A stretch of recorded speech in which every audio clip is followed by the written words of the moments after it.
चलो बच्चों, तो अपना टॉपिक है structure of atom, atomic structure जिसको आप बोलते हैं, स्ट्रक्चर ऑफ एटम। ठीक है, जैसे अपन नॉर्मली करते हैं, एक एक क्वेश्चन उठाएंगे, उसका कॉन्सेप्ट, उसके पीछे का पूरा फंडा वगैरह सब कुछ डिस्कस करेंगे, obviously with the solution, right. Okay, so पहला क्वेश्चन क्या बोलता है, जैसे एक minute, let me just access the questions here.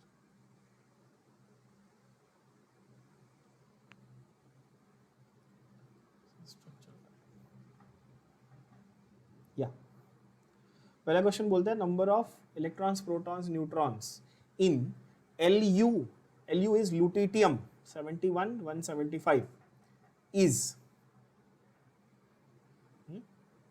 In lutetium 71 to 71 175 is. अच्छा, ये लुटिटियम जो है Lu 171 175, ये कौन सा एलिमेंट है?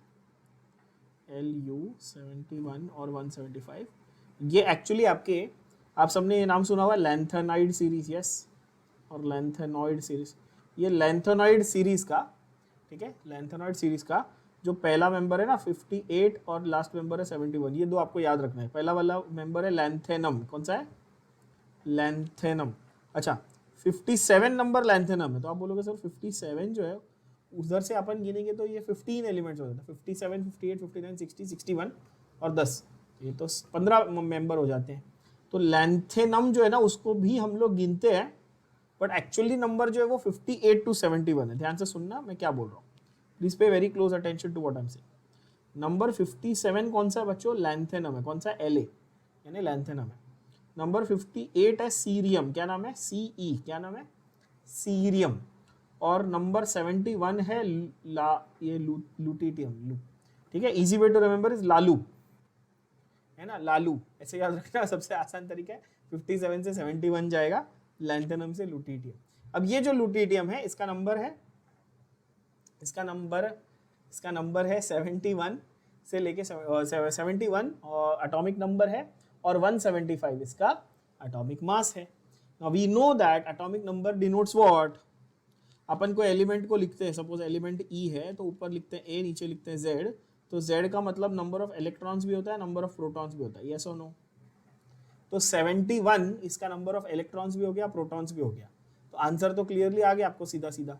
क्वेश्चन पढ़ो फिर से, वो पूछ रहा है प्रोटॉन्स, न्यूट्रॉन्स एंड इलेक्ट्रॉन्स, मतलब 71 104 एंड 71, यानी कि आंसर है ए। अब आप बोलोगे सर ये 104 कहाँ से आया? तो ए क्या था? सॉरी, ए क्या था? एन था A minus Z. Number of neutron हमेशा क्या होता है? Atomic mass minus atomic number, यानी कि 175 माइनस 71 कितना हुआ बच्चों? 104। सिंपल, ये तो बहुत बेसिक केमिस्ट्री हो गई ना। जैसे जो सोडियम है फॉर एग्जांपल, ठीक है, तो आप बोलते हो नंबर 11 और 23, कितने प्रोटॉन?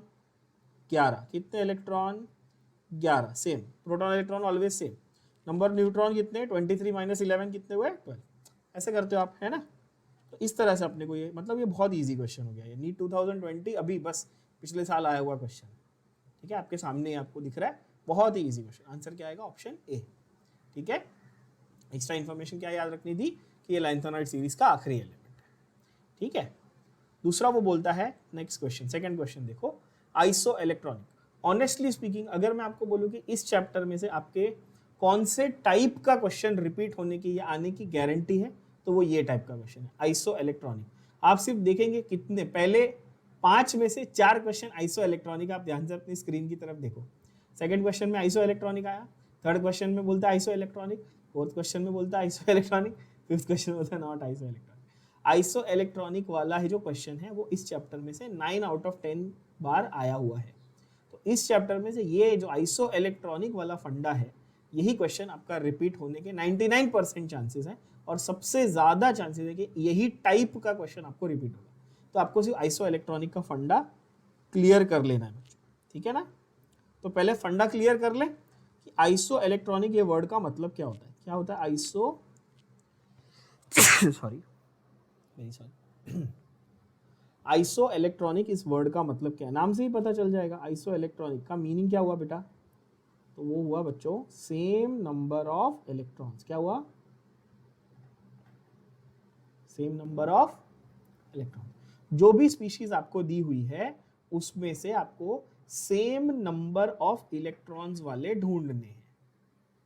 ठीक है, बहुत ही सिंपल। क्या पूछा उसने, जो जो आपको कंपैरिजन के लिए स्पीशीज दी हुई है उसको आपको क्या ढूंढना है, उसके सेम नंबर ऑफ इलेक्ट्रॉन्स वाले। जो सेम नंबर ऑफ इलेक्ट्रॉन्स वाले हैं वो आइसो इलेक्ट्रॉनिक है। तो लेट्स डू क्वेश्चन नंबर 2 को हम कैसे सॉल्व करेंगे। ये 2014 में आया हुआ क्वेश्चन, 2014 की AIPMT में आया हुआ क्वेश्चन है। उन्होंने बोला Be2+, क्या बोला, Be2+। तो अपने को पहले तो ये पता होना चाहिए कि बेरिलियम का नॉर्मली नंबर क्या है। क्या है बेरिलियम का नंबर, 4। ठीक है, ये नहीं आता तो फिर क्या ही आएगा केमिस्ट्री में, है ना। पहले 20 एलिमेंट तो सबको रटे हुए हैं ना, hi hello listen to BBC news on Friday night, right. Hydrogen helium lithium beryllium boron carbon nitrogen oxygen fluorine and neon. तो बेरिलियम कौन से नंबर पे आया, 4 नंबर पे। तो Be2+ में कितने इलेक्ट्रॉन्स हुए, चलो बताओ। 2, सिंपल। Be2+ में नंबर ऑफ इलेक्ट्रॉन्स हुए बच्चों 2। अच्छा, आपको पूछ रहा है Be2+ से कौन सा मैच करता है, तो हर एक का मैं लिख देता हूं फटाफट। H+ में कितने इलेक्ट्रॉन हुए, 0। पूछो क्यों, हाइड्रोजन का नंबर 1 है, उसमें से एक प्लस कर दिया ना, मतलब एक इलेक्ट्रॉन निकाल दिया, तो कितने बचे, 0, सीधी बात है। लिथियम का नंबर क्या है बच्चों, 3, तो उसमें से एक निकाला तो कितने बचे, 2। आंसर आ गया। सोडियम के पास कितने होने चाहिए थे, 11, पर उसमें से एक निकाल दिया, कितने बचे, 10। और मैग्नीशियम के पास कितने होते हैं, 12, उसमें से 2 निकाल दिया, मतलब कितने बचे, 10। तो मैं ऐसा बोल सकता हूँ Na+ और Mg2+ आइसो इलेक्ट्रॉनिक है आपस में, पर मुझे क्वेश्चन में क्या पूछा था, lithium. That is answer is option B. बोलो हाँ कि ना, Be2+ और Li+ से। इतना इजी क्वेश्चन। 3 वाला आप देखो, 3 वाला आप खुद ही बता पाओगे, बहुत ही इजी। वंस यू नो कि अच्छा नंबर ऑफ इलेक्ट्रॉन्स गिन के लिखने, तो इजी हो जाएगा। ऑप्शन ए को ध्यान से देखना, CO Cn- NO+ C2 2-, option A को ध्यान से देखना। ठीक है, और सिर्फ मेरे को गिन के आप बताते जाना कि कितने कितने इलेक्ट्रॉन। कार्बन में कितने होते हैं, 6। ऑक्सीजन में कितने होते हैं, 8। कार्बन के 6 इलेक्ट्रॉन होते हैं, ऑक्सीजन के 8। कितने में बच्चों, 14। बोलो हाँ कि ना। कार्बन के होते हैं 6, नाइट्रोजन के होते हैं 7, और यहाँ एक इलेक्ट्रॉन आपको ऊपर एक्स्ट्रा दिख रहा है, माइनस चार्ज, मतलब एक इलेक्ट्रॉन। 6 + 7 13 + 1 वापस कितना हुआ, 14। बोलो हाँ कि ना। अच्छा, नाइट्रोजन के कितने, 7। ऑक्सीजन के कितने, 8। 7 और 8 कितने हुए, 15। यहाँ पे प्लस चार्ज है, मतलब एक इलेक्ट्रॉन कम कर देना। प्लस चार्ज मतलब एक इलेक्ट्रॉन कम कर देना है ना, ऑब्वियसली लॉस ऑफ इलेक्ट्रॉन। 15 में से एक कम किया, कितना हुआ बेटा, 14। कार्बन 2 बोला है ना, तो मतलब 6 × 2, और ये 2 माइनस चार्ज, ये भी 14 हो जाएगा, 12 + 2। तो ये चारों हो गए आइसो इलेक्ट्रॉनिक। आंसर आ गया ऑप्शन ए। चेक करो कितना इजी, बहुत इजी क्वेश्चन हो गया यार, है कि नहीं। ऐसे बस ये 4-4 मार्क फ्री में दे रहे हैं ये लोग, ठीक है ना। और आप देखेंगे इतनी बार आपको ये आया ना आइसो इलेक्ट्रॉनिक वाला, आप कंटाल जाओगे, आप बोलोगे सर ये क्या आइसो इलेक्ट्रॉनिक का ही पूछ रहे क्या घूम फिर के, ऐसा है। ठीक है, अच्छा नेक्स्ट देखते हैं क्वेश्चन नंबर 4।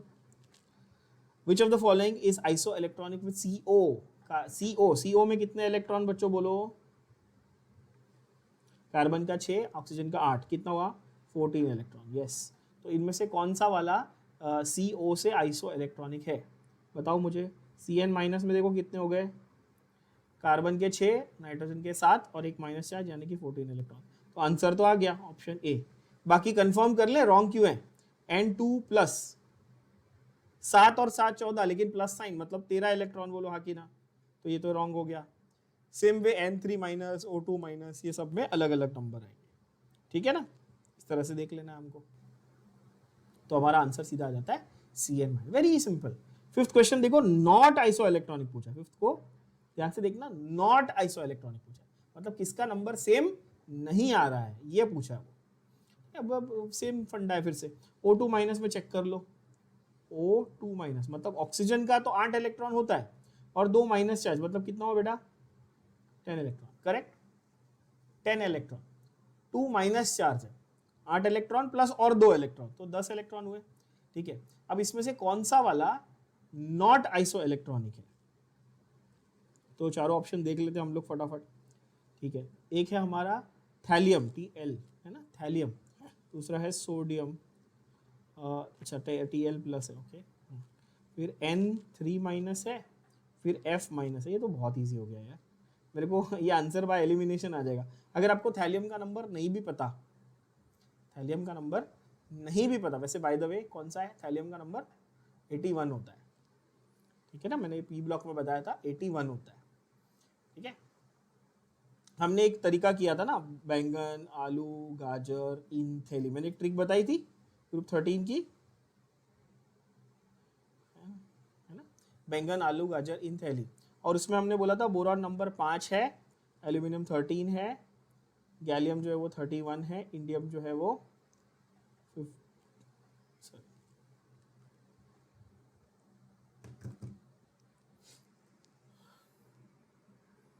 फिर यहाँ पे 49 और यहाँ पर 81, है ना, तो ये नंबर था थैलियम का 81। खैर अभी हमको इससे मतलब नहीं कि थैलियम का नंबर क्या था, अपने को सिंपल ऐसे समझना है कि सोडियम नंबर 11 है, तो Na+ कितना हुआ 10 इलेक्ट्रॉन, यस। नाइट्रोजन 7 है, 7 और 3 इलेक्ट्रॉन, 3 माइनस चार्ज है, तो कितना हुआ 10 इलेक्ट्रॉन। और फ्लोरीन नंबर 9 है और एक और माइनस चार्ज, यानी कितना हुआ 10 इलेक्ट्रॉन, बोलो हाँ कि ना, राइट। तो ये तो तीनों हो गए, तो बाय एलिमिनेशन मेरा आंसर नहीं आ गया, अगर मुझे थैलियम नहीं भी पता तो भी मेरा करेक्ट आंसर आ गया, है ना। वैसे 80 इलेक्ट्रॉन्स होते हैं थैलियम, ठीक है ना, Tl+ में 80 हो गए, थैलियम में 81 होते हैं, बट प्लस चार्ज मतलब एक इलेक्ट्रॉन कम कर दिया, सीधी सीधी बात है, आपको आंसर आ गया Tl+ का 80 इलेक्ट्रॉन, तो वही है जो आइसो इलेक्ट्रॉनिक नहीं है। क्लियर हुई बात ये, ओके।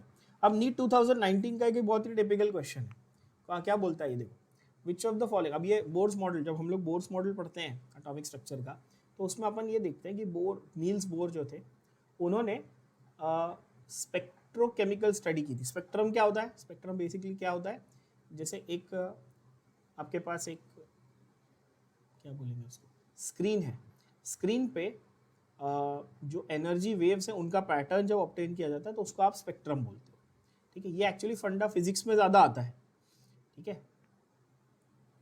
तो यहाँ पे देखो, जब हम लोग स्पेक्ट्रम को ऑब्टेन करते हैं, नील्स बोर ने किया था स्पेक्ट्रल स्टडीज, तो उधर से एक फंडा निकल के आया था कि there are many different spectra, बहुत सारे अलग अलग स्पेक्ट्रम है हाइड्रोजन एटम के, जो अलग अलग रीजन ऑफ वेव्स में फॉल करते हैं। आप बोलोगे सर रीजन ऑफ वेव्स क्या है, अगेन ये फिजिक्स में आप डिटेल में पढ़ते हो, बायोलॉजी में भी फोटोसिंथेसिस चैप्टर में भी आपने पढ़ा है, और ये स्कूल लेवल पे भी आपने पढ़ा है कि एक होता है विजिबल लाइट, सबको मालूम है ये क्या होता है, विजिबल लाइट। विजिबल लाइट मतलब वो लाइट जो आपको दिखती है, विजिबल लाइट वो है जो आपको दिखती है, और विजिबल लाइट कहां से कहां तक होती है बच्चों, विबग्योर ना, विबग्योर, राइट है, विबग्योर। अच्छा, विबग्योर है वो तो ठीक है, आर के आगे इंफ्रारेड हो जाती है, रेड के आगे इंफ्रारेड, और वायलेट के पहले अल्ट्रा वायलेट, हाँ कि ना, जिसको हम लोग यूवी और आईआर कहते हैं, इसको हम लोग यूवी कहेंगे, इसको हम आईआर कहते हैं, है ना, इस तरह से। अब यहां पर एक सिंपल कॉन्सेप्ट आपको समझना, मैंने वैसे यहां पे लिख दिया आपके लिए फर्स्ट पेज पे, आप देख सकते हो। देयर वर 5 मेन सीरीज, कौन सी 5 main series, Lyman, Balmer, Paschen, Brackett और पीफंड। रिपीट, कौन सी है, लाइमन, बामर, पास्चन, ब्रैकेट और पी फंड, ठीक है। Pfund, Pfund, FUND, fund, Pfund. Now the name actually is Pfund, the P is silent, but we call it Pfund so that बच्चों को spelling याद रहे।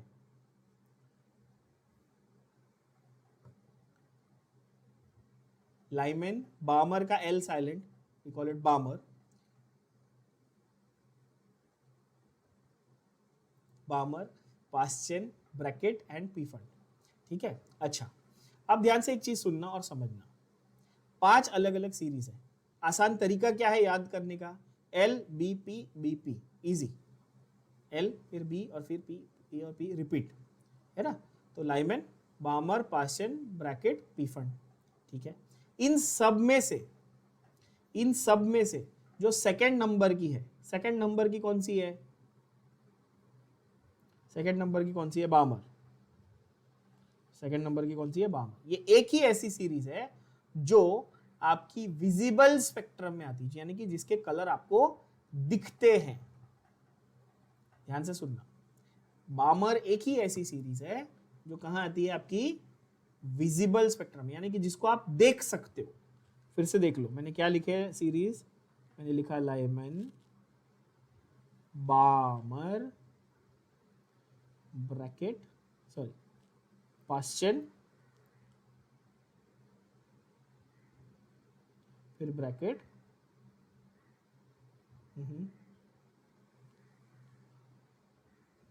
ये अलग अलग साइंटिस्ट थे जिन्होंने सेम सीरीज को डिफाइन किया था। एक ही स्पेक्ट्रम की सीरीज थी। अभी तो इन सब में जो विजिबल स्पेक्ट्रम में था वो एकमात्र कौन सा था, बामर सीरीज थी।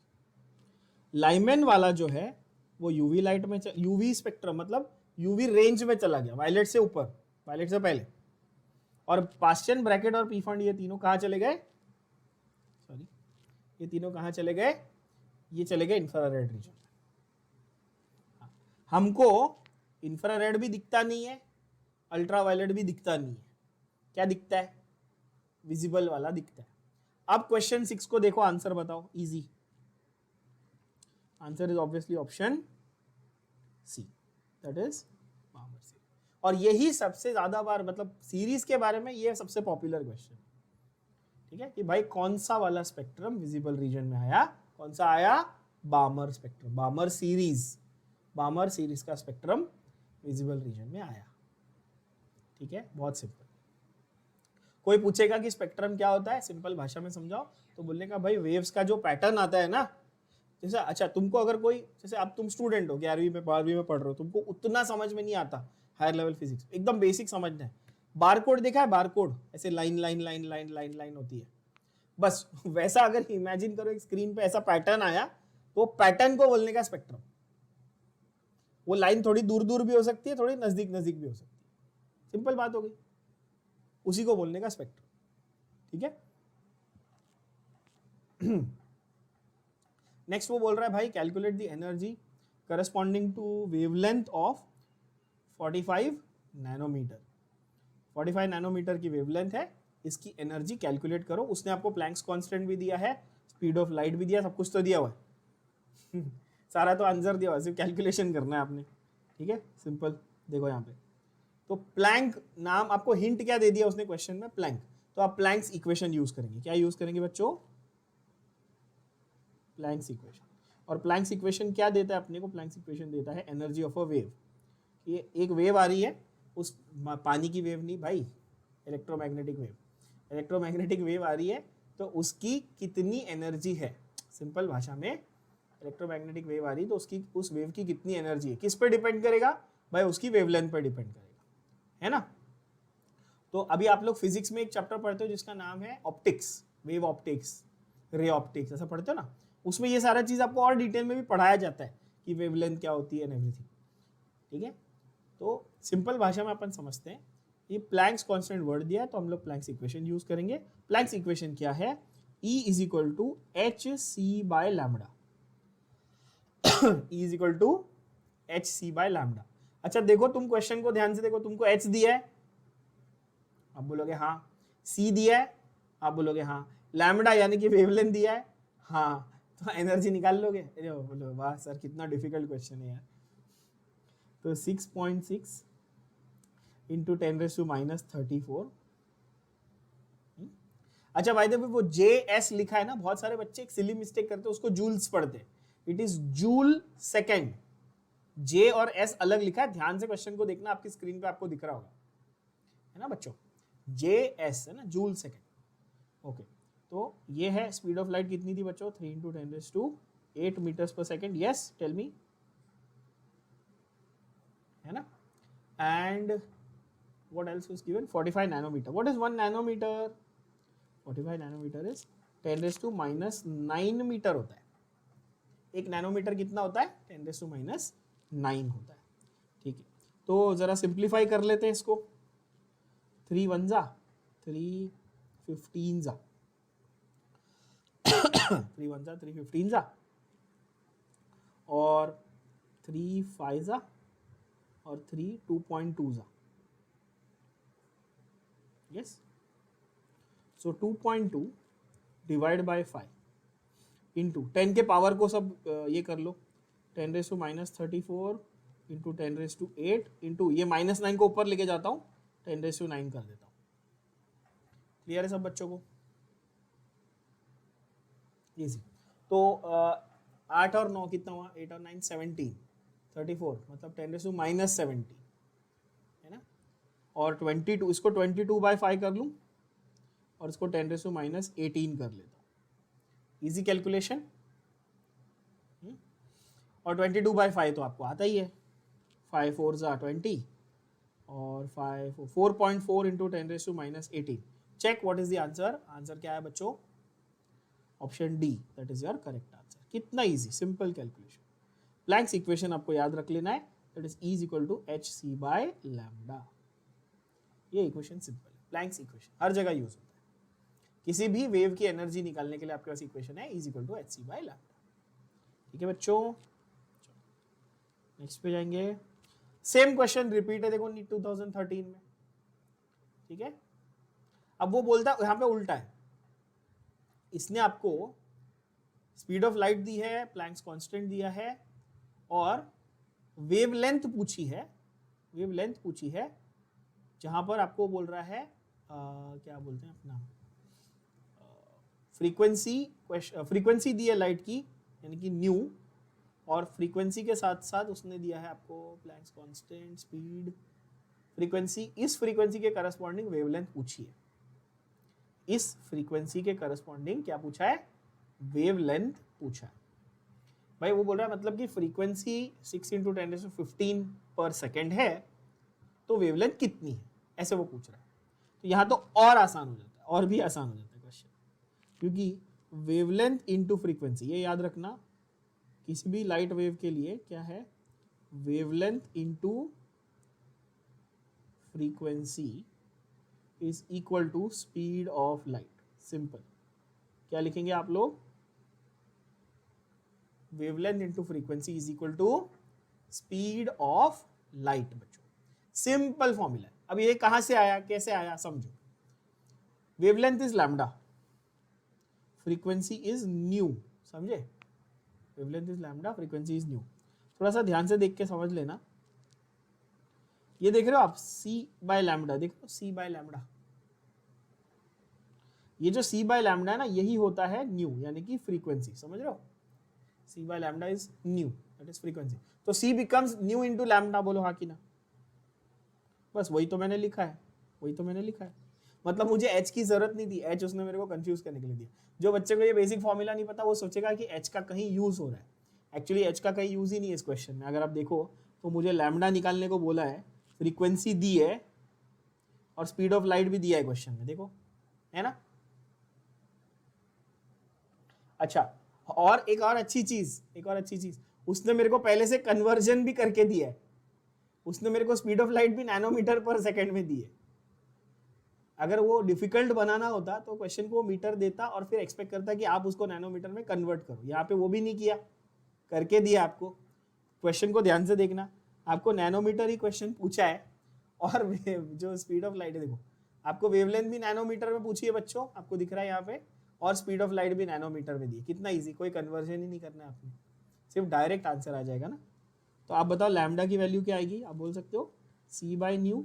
यस, c कितना है बच्चों, 3 × 10⁻17 है ना। और न्यू की वैल्यू क्या दी आप देखो, 6 × 10⁻15 है ना। चलो करें तो 2 ये 3 मतलब 2 ज़ा, तो ये हो जाएगा 1/2। 1/2 को मैं 0.5 बोल दूं, और 0.5 × 10⁻2 तो ये हो जाएगा 50 है ना, 50 नैनोमीटर, यानी कि आंसर हो जाएगा ऑप्शन ए। कितना इजी क्वेश्चन, बचकांड क्वेश्चन, 50 नैनोमीटर। बेसिक एक एक फॉर्मूले हमारे होते जाएंगे, और एक एक सिंपल फॉर्मूले, और उसके ऊपर हम लोग ये कैलकुलेशन करते जाएंगे। ठीक है, तो 8th का आंसर हो गया option A, that is 50 nanometer. Okay, next देखते हैं। वो बोलता है according to photochemical equivalence of energy, the energy absorbed in ergs per mole। अब ध्यान से क्वेश्चन को सुनना, ये चीज को, कि कि वो अर्ग्स पर मोल में पूछ रहा है, जूल पर मोल में नहीं पूछ रहा है। पहली बात तो ठीक है ना, पहली बात तो वो अर्ग्स पर मोल में पूछ रहा है, जूल पर मोल में नहीं पूछ रहा है। पर अच्छी बात ये है साथ साथ कि H की वैल्यू यानी प्लैंक्स कांस्टेंट, जो हमारा मेन प्लैंक्स कांस्टेंट है ना, उसकी वैल्यू भी उसने आपको किस में दी है, देखो अर्ग्स में ही दी है, जूल में नहीं दी है, तो हमको कंफ्यूजन का कोई स्कोप नहीं। अब जो बच्चे सोच रहे हैं सर ये अर्ग क्या होता है, ऐसा भी सोच रहे होगे आप, क्योंकि आपका बेसिक क्लियर नहीं होगा, तो पहले वो भी क्लियर कर लेते हैं भाई, ये अर्ग होता क्या है आखिर। तो आप ऐसे समझना, बहुत सिंपल बात, सिंपल तरीके से समझा, यूनिट्स फॉर वर्क, क्या सुनेंगे, क्या समझेंगे आप लोग, यूनिट्स फॉर वर्क और एनर्जी और हीट। एनर्जी हो या वर्क हो या हीट हो, इसके लिए फिजिक्स और केमिस्ट्री दोनों के लिए आपको मैं क्लियर कर देता हूं। तीन अलग अलग आपके पास ये है क्या, यूनिट्स है। क्या आपके पास तीन अलग अलग यूनिट्स हैं बच्चों, कौन से और कैसे समझना। पहला यूनिट है जूल। पहला यूनिट क्या है, जूल। ये आपका स्टैंडर्ड यूनिट है। ये क्या है आपका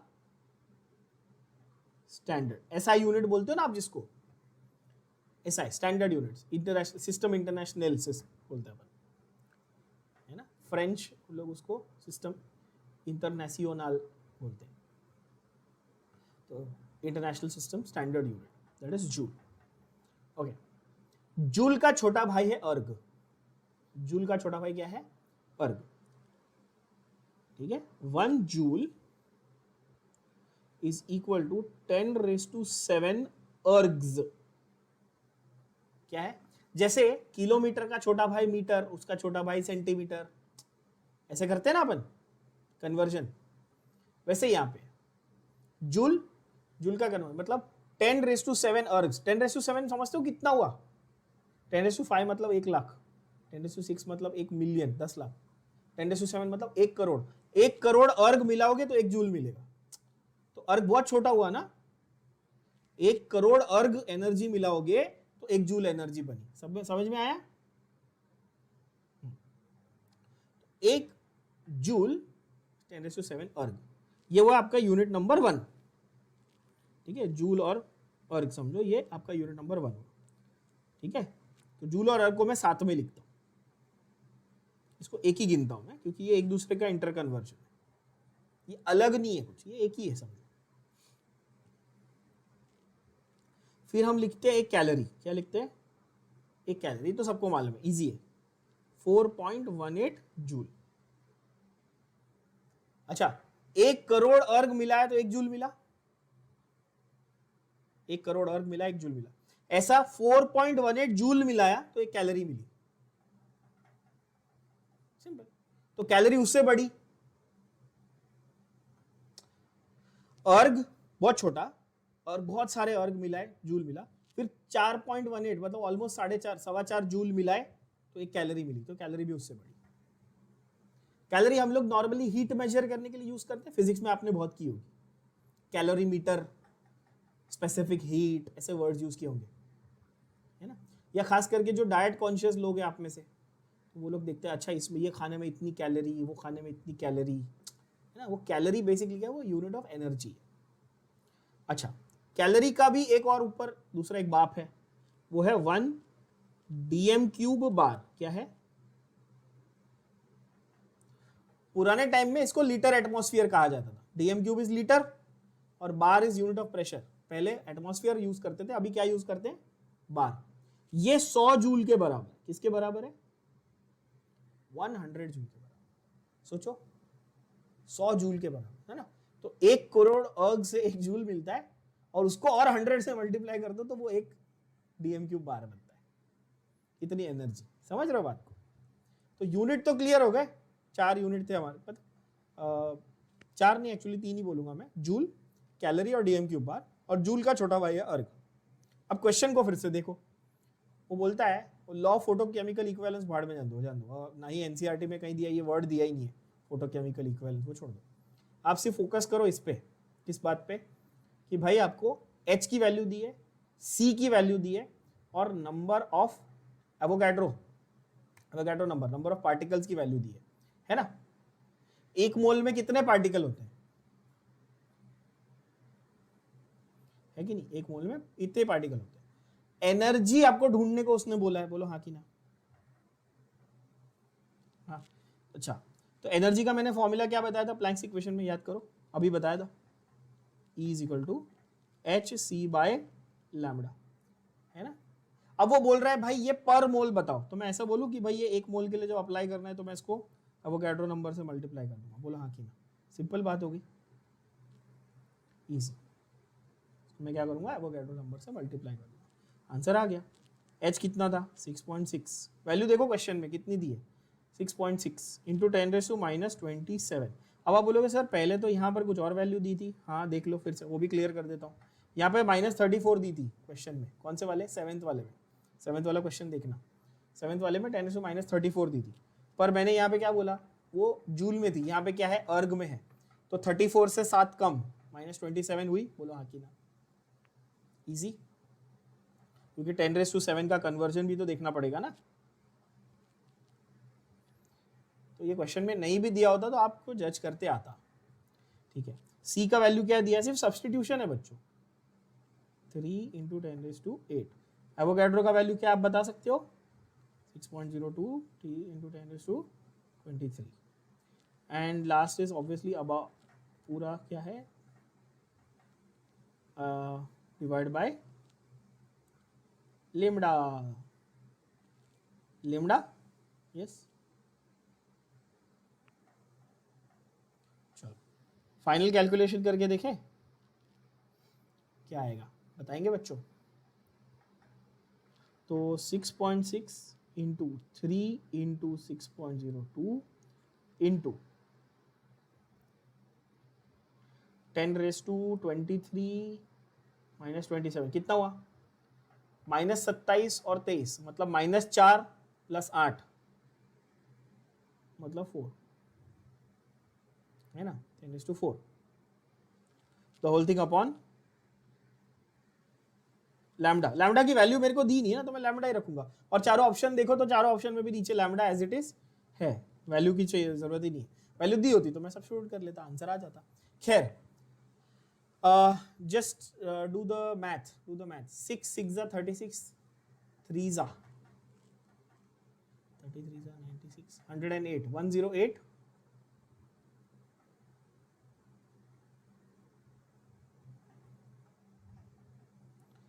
अच्छा 6 6 36 6 6 36 है ना, 6.6 इंटू 18 कर लूँ रफली,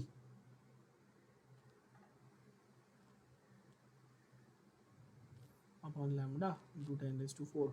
अच्छा 18 6 18 5 90 18 6 108 108 प्लस 10.8 तो 118.8 रफली 119 कर लेता हूँ, इजी 119।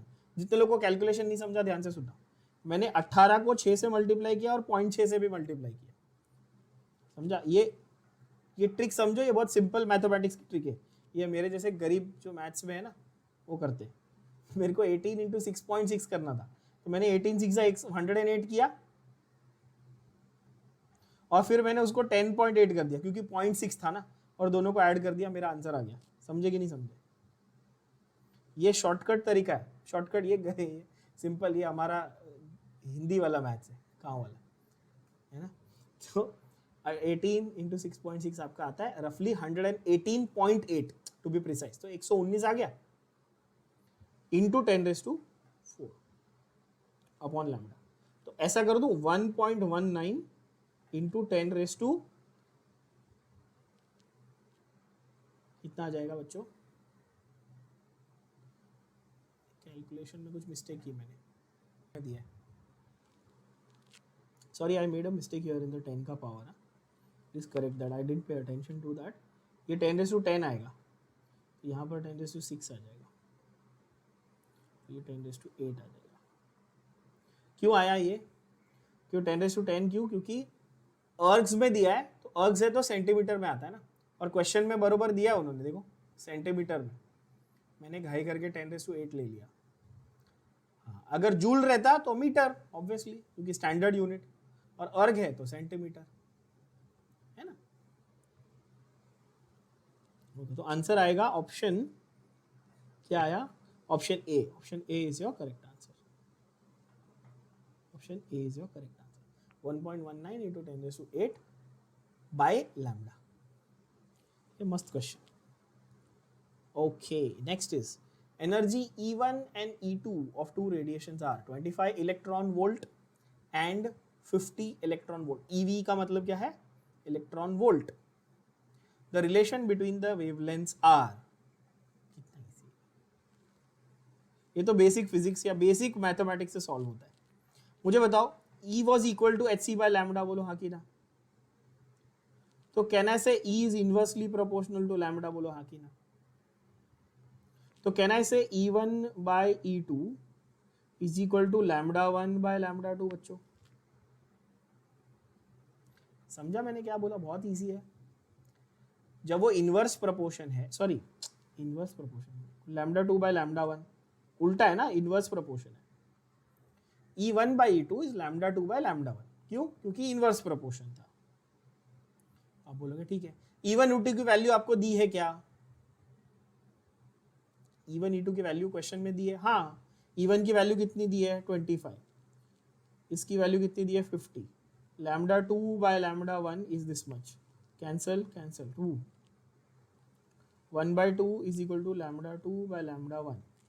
तो कैन आई से λ1 is twice of λ2, cross multiply करके देख लो, है ना। आप क्रॉस मल्टीप्लाई करेंगे इस तरह से, मैं आपको एरो से दिखाता हूँ छोटे बच्चों की तरह। तो आंसर आएगा, क्या आएगा answer, Bombay, that is B. Simple answer. और कितने डिफिकल्ट कैलकुलेशन आप देख सकते हो। और बच्चे बोलते हैं सर ये चैप्टर बड़ा डिफिकल्ट है। यार आप लोग मतलब अगर अटेम्प्ट नहीं करते हो, सॉल्व नहीं करते, इसलिए डिफिकल्ट लगता है। Once you start solving you will realize sir यार ये बचकान क्वेश्चन है ये तो। और आपको रेपिटेशन दिख रहा है, लगातार सब क्वेश्चन में एक ही फॉर्मूला यूज हो रहा है, कौन सा, E is equal to hc by lambda। तुमको एक फॉर्मूला पता है, तुम्हारा गारंटीड है कि तुमको मार्क्स आने ही वाले। आई होप ये समझ में आ रहा है।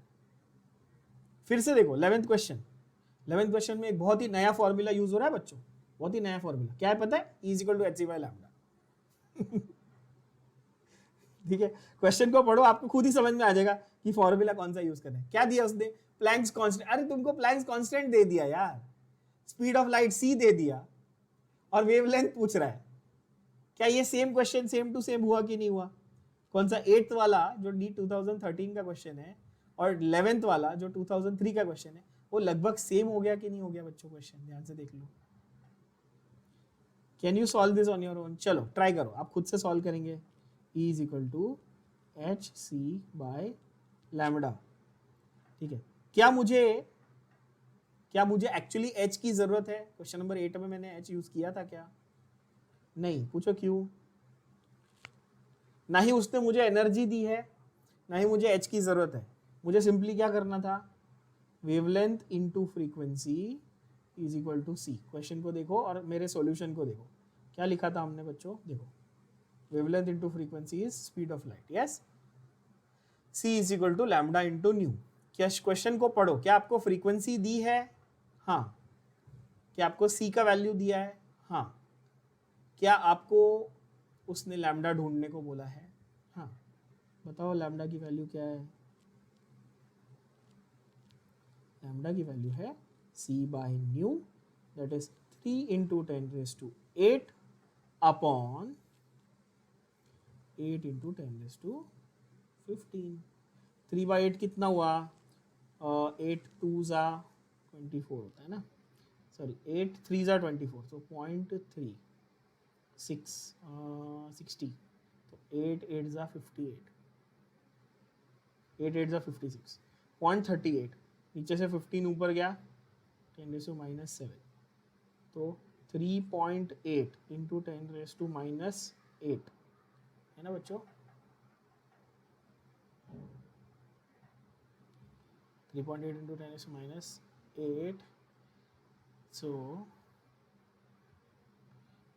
3.8 into 10⁻⁻8. So approximately मैं ऐसा बोलूँ,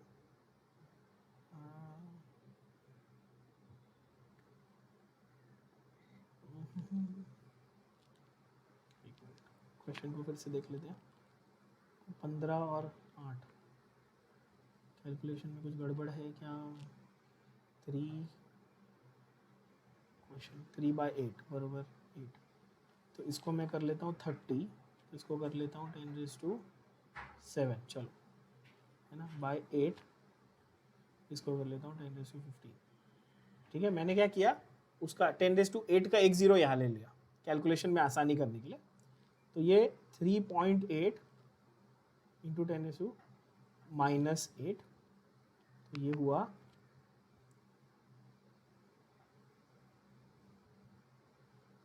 4 इंटू 10⁻⁻8 मीटर.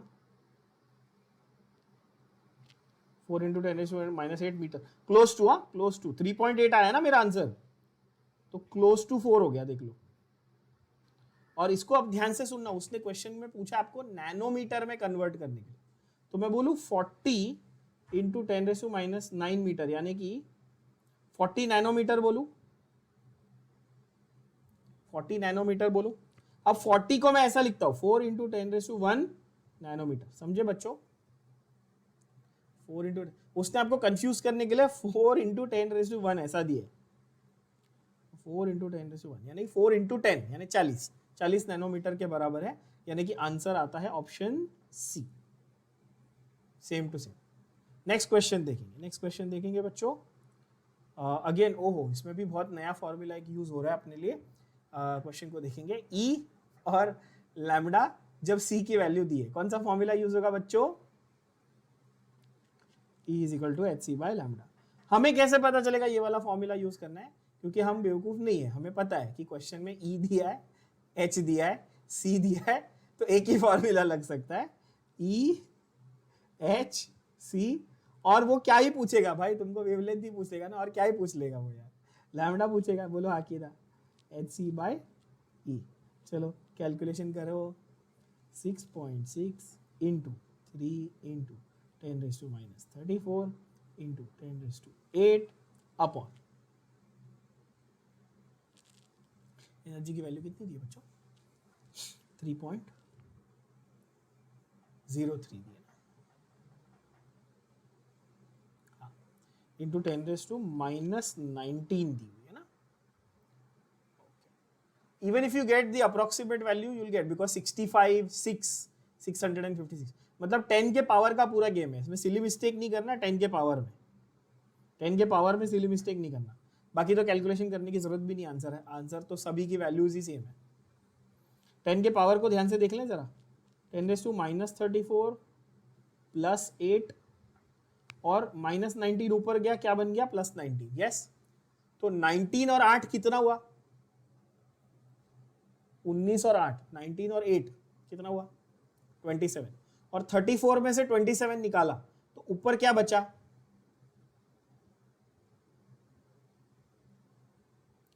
10⁻⁻7 है ना, 10⁻⁻7 बचा. अच्छा, यहां पे देख लेते हैं. अभी मैं ऐसा बोल दूं कि इसको और इसको रफली कैंसिल कर दिया मैंने. 3.03 और 3 को मैंने कैंसिल कर दिया ना एक दूसरे से. 3.03 का क्या है? 3 मान लो उसको. तो यहां पर मैं ऐसा बोलूं 6.6 into this is equal to 6.6 into 10⁻⁻7. इसको ऐसा मैं बोलूं 660 इंटू 10⁻⁻9. क्यों? 2 डेसिमल आगे लेके गया, देखो 2 डेसिमल आगे लेके गया, 660 कर दिया, तो इसको 2 नंबर आगे लेके गया, -7 का -9 कर दिया. बोलो हाँ कि ना? सिंपल बात. आंसर आ गया क्लोज टू 660, मतलब 656 नैनोमीटर. आंसर क्या है बच्चों? ऑप्शन दिल्ली, यानी कि डी. सिंपल, ठीक है. ओके, नेक्स्ट क्वेश्चन बहुत ही इंटरेस्टिंग है. Which will be the longest wavelength line in the Balmer series of the spectrum? ये क्वेश्चन केमिस्ट्री में भी आता है और फिजिक्स में भी आता है, दोनों जगह पे बहुत बार ये रिपीट हुआ है। लॉन्गेस्ट लाइन, शॉर्टेस्ट लाइन, इसके ऊपर क्वेश्चन कई बार आता है।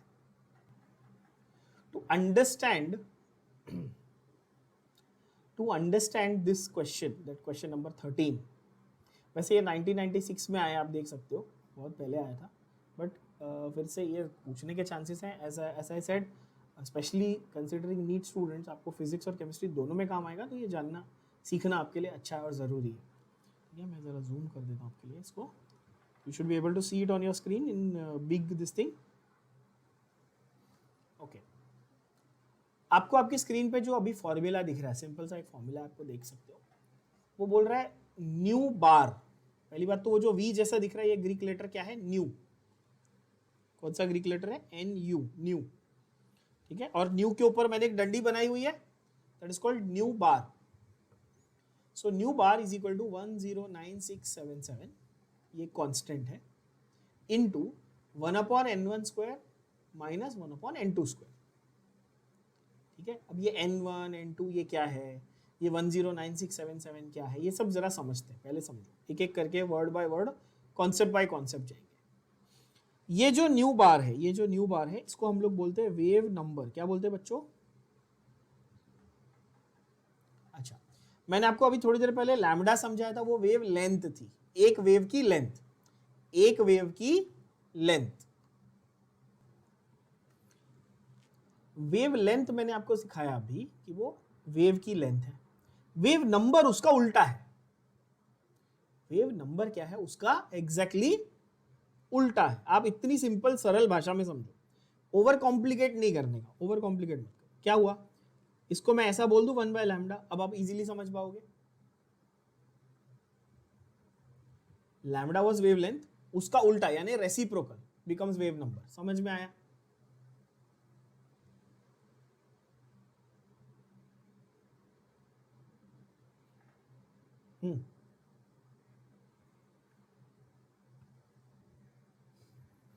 ठीक है, तो हमने लैम्डा को बोला वेव लेंथ, और न्यू बार, क्या वर्ड मैंने बोला था इसके लिए?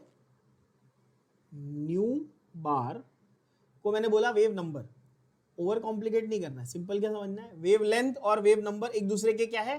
रेसिप्रोकल है। क्या एक दूसरे के रेसिप्रोकल? पहले तो ये समझ जाना। अच्छा, ये फॉर्मूला जो है ये क्या है? What does this represent? चलो ये देखते हैं। ये बोलता है, जो ये 109677 है ना, इसको अपन बोलते हैं रीडबर्ग कांस्टेंट, RH। क्या बोलते हैं? रीडबर्ग कांस्टेंट, RH ऐसा लिखते हैं अपन, रीडबर्ग कांस्टेंट। एक रीडबर्ग नाम का बंदा था, उसने दिया था ऑब्वियसली, जैसे हेनरीज कांस्टेंट है ना, प्लैंक्स कांस्टेंट है, ऐसे रीडबर्ग कांस्टेंट। अच्छा, रीडबर्ग की स्पेलिंग की किसी को क्यूरियोसिटी है तो वो भी बता दूं, रीडबर्ग, रीडबर्ग RYDBERG, रीडबर्ग है ना। तो रीडबर्ग के कांस्टेंट की वैल्यू है 109677। थोड़ी देर पहले मैंने आपको ये समझाया था कि लाइमैन, बामर, पाशियन, ब्रैकेट, पी फंड, ये सब ने एक ही चीज पे काम किया था, बस सबने अलग अलग वेवलेंथ कंसीडर की थी। अब अलग अलग वेवलेंथ कैसे कंसीडर की थी उन्होंने, तो ध्यान से देखो। लाइमैन बाबा थे जो हमारे, लाइमैन भाई साहब जो थे, उन्होंने बोला कि मैं वेवलेंथ को तब कंसीडर करूंगा जब मेरा इलेक्ट्रॉन, शेल में क्या होता है, एटम के अंदर शेल में क्या होता है? इलेक्ट्रॉन। इलेक्ट्रॉन फर्स्ट शेल से सेकंड शेल में जंप मार रहा है ना, फर्स्ट से सेकंड में जंप मार रहा है ना, तो उस जो कितनी एनर्जी उसकी गेन हुई, मैं उसको स्टडी करूंगा। समझा? लाइमैन ने बोला कि भाई मैं N1 यानी कि मैं फर्स्ट शेल से सेकंड शेल की तरफ एनर्जी चेंज को स्टडी करूंगा। तो बामर ने बोला नहीं, मैं सेकंड से थर्ड की तरफ करूंगा। तो पास्टियन ने बोला नहीं, मैं थर्ड से फोर्थ की तरफ करूंगा। यह तुम लोग को पैटर्न समझ में आ रहा है? एक एटम है, उसमें अलग अलग शेल है बच्चों। ठीक है, first shell, second shell, third shell, fourth shell, fifth shell, बरोबर है? अच्छा, यहां पर इलेक्ट्रॉन है, इलेक्ट्रॉन फर्स्ट से सेकंड में जा सकता है, सेकंड से थर्ड में जा सकता है, थर्ड से फोर्थ में जा सकता है, फोर्थ से फिफ्थ में जा सकता है, बरोबर है? इलेक्ट्रॉन जंप मारता है ना शेल में, जितनी उसको एनर्जी मिलती है शेल में जंप मारता है। ठीक है, ये भी पता है आपको, एक्साइटेड स्टेट बोलते हो आप उसको। इलेक्ट्रॉन को एनर्जी मिली तो वो एक्साइट हो जाता है ना। उदय शेट्टी वाली पिक्चर कौन सी थी, वेलकम, नाना पाटेकर, देखिए ना सबने। एक्साइटमेंट मतलब क्या है ना, वो इलेक्ट्रॉन की एक्साइटमेंट की बात हो रही है कि भाई इलेक्ट्रॉन जंप मार रहा है। अच्छा, तो लाइमैन भाई साहब क्या बोले कि ये 1 to 2 का जो जंप है ना उसको मैं स्टडी करूंगा। बामर क्या बोला कि भाई ये जो 2 to 3 का जंप है ना मैं स्टडी करूंगा। पास्चन क्या बोला, अब ये क्लियर हुआ दिमाग में। जिन बच्चों को ये था ना सवाल कि क्या है ये क्या है भाई, ये एनर्जी चेंज को स्टडी किया और उस एनर्जी चेंज से एक वेवलेंथ का पैटर्न मिला, उसको स्पेक्ट्रम बोला। और एनर्जी और वेवलेंथ का रिलेशन तो अभी किया ना, E equal to hc by lambda. हर एनर्जी का एक करस्पॉन्डिंग वेवलेंथ होता है, करेक्ट। तो यहां पर ये जो n1 और n2 की वैल्यू दी है ना, वो सबने अपनी अपनी फिक्स कर ली। तो लाइमैन ने बोला मेरे लिए n1 क्या है, मैं नंबर 1 शेल से चालू करूंगा, तो मेरे लिए जो n1 है ना वो 1 है। देखो समझे बात, मेरे लिए n1 जो है वो 1 है। बामर ने बोला भाई मैं सेकंड शेल से चालू कर रहा हूं, तो मेरे लिए n1 की वैल्यू क्या है, 2 है। पास्चन ने बोला भाई मैं थर्ड से कर रहा हूं, तो मेरे लिए n1 की वैल्यू क्या है, 3 है। ब्रैकेट ने बोला मेरे लिए क्या है, 4 है। पीफंड ने बोला मेरे लिए वैल्यू क्या है, 5 है। पर हमें फॉर्मूला किसका हमेशा मिलेगा अप्लाई करने के लिए,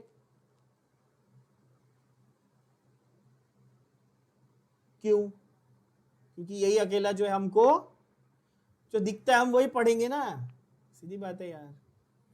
जो विजिबल स्पेक्ट्रम में है, जो एज अ साइंटिस्ट तुमको दिखने के चांसेस है, जिसका इंटरफियरेंस, जिसका स्पेक्ट्रम तुमको दिखता है, इंटरफियरेंस पैटर्न बोलते हैं उसको, जो स्पेक्ट्रम तुमको दिखता है तुम उसको स्टडी करोगे।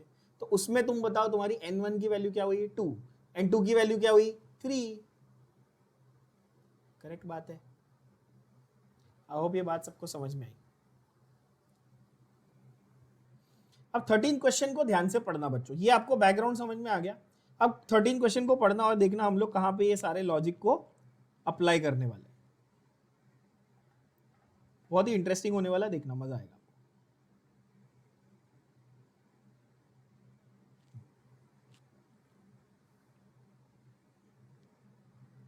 थर्टीन क्वेश्चन में उसने आपको बोला भाई लॉन्गेस्ट वेवलेंथ बताओ। क्या बोला उसने,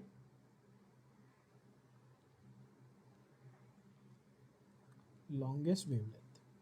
तो मैं बोलूंगा लॉन्गेस्ट लैम्डा मेरे को चाहिए। तो कैन आई से it will be the least amount of energy. अब बोलेंगे हाँ सही बात है।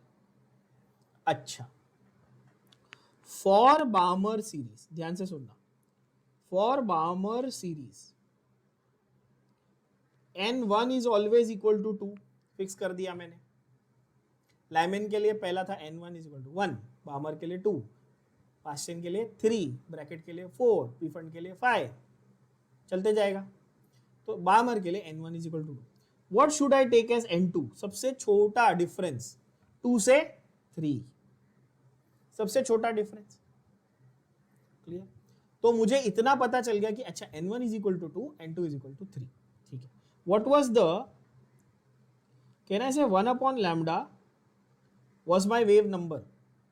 फॉर्मूला फिर से देखो, 1 upon lambda was my wave number, फिर से दिखा दो फॉर्मूला, देखो ध्यान से। 1 upon lambda was my wave number। Question उसने क्या पूछा मुझे, लैम्डा निकालने को बोला। तो पहले मैं 1 upon lambda निकाल लेता हूँ, फिर उसका रेसिप्रोकल करके आंसर आ जाएगा, है कि नहीं। चलो, तो ये आएगा 109,677 upon 1 minus n1 square minus 1 minus n2 square.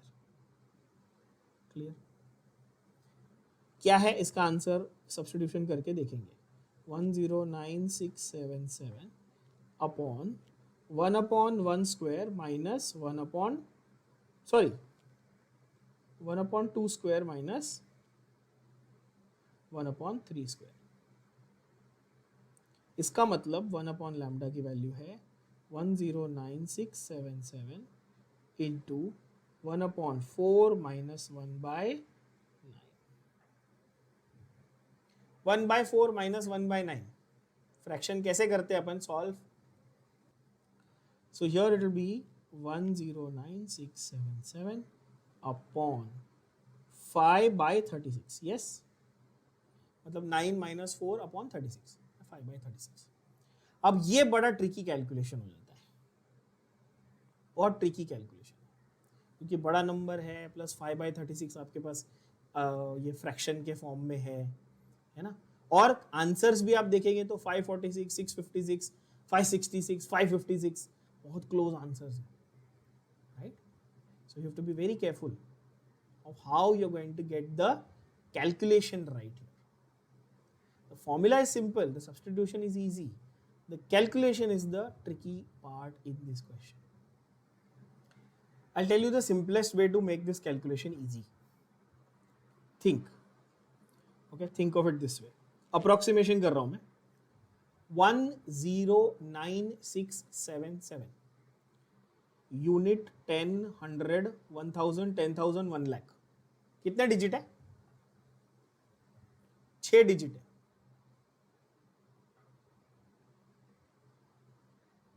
है ना। और ये एक्चुअली है ऐसा 1,09,677. अपन इंडियन लोग हैं ना, अपन तो ऐसे ही लिखते हैं ना 1,09,677. मैं आपको इंडियन तरीका बता रहा हूं इसको सिंप्लीफाई करने का, आसान तरीका. 1,09,600 है, क्या मैं उसको 1,10,000 लिख सकता हूं? राउंड ऑफ करके 1,09,600 है ना, क्या मैं उसको 1,10,000 लिख दूं? बोलो हाँ कि ना. तो मैं ऐसा लिखूं 1,10,0,0,0. क्या किया मैंने? सिंप्लीफाई किया. समझे बच्चों? मैंने 1,10,000 कर दिया, पहली बात. दूसरा, मैं इसको 5/35 कर दूंगा. तो अब आप देखेंगे तो मेरे पास काफी सिंप्लीफिकेशन है. 36 को मैंने 35 ले लिया, तो इसको तो मैं 7 कर देता हूं सीधा सीधा. तो ये मेरा हुआ 1/λ. तो मेरा लैम्डा का आंसर हुआ 7/11,000. यस, उल्टा. तो मैं ऐसा करता हूं 7/11. अब ये कितने थे? 1 2 3 4, 4 0. तो यहां पे मैं इसको 10⁻⁻⁴ कर देता हूं. यहां तक क्लियर है सबको? अच्छा, अब देखो 70/11 इंटू 10⁻⁻⁵ कर दिया, ये भी क्लियर.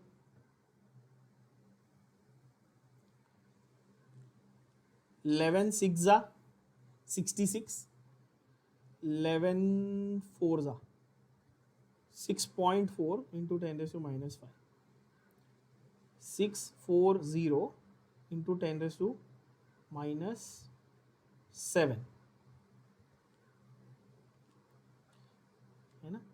किस में हुआ ये सेंटीमीटर में हुआ. किस में हुआ ये? सेंटीमीटर. हमारा फॉर्मूला जो है वो सेंटीमीटर के हिसाब से डिफाइंड है. तो बस अब इसको क्या करना है, हम लोगों को कन्वर्ट करना है. 640 इंटू 10⁻⁻9 मीटर मतलब 640 नैनोमीटर. एंड 640 से हमारा क्लोजेस्ट आंसर कौन सा है? Option B, Bombay, that is 656. ये बात सबको समझ में आ गई बच्चों? Simple, easy, easiest way to calculate, because this actually becomes a very complicated calculation because there is reciprocal and there is a huge number. So the smart way to do it is 1,09,000 जो है figure, उसको आप 1,10,000 कर दो, आपका answer काफी easily आ जाता है. ठीक है. और 70/11 तो कोई भी बच्चा आसानी से कर लेगा. 11 6 जा 66, बच्चा 4, फिर 11 4 जा 44. इस तरह से आप अप्रोक्सीमेट कैलकुलेशन से बहुत इजीली आंसर निकाल सकते हो. ठीक है बच्चों, इस सेशन में यहाँ तक कंप्लीट करते हैं. नेक्स्ट सेक्शन में आगे कंटिन्यू करें.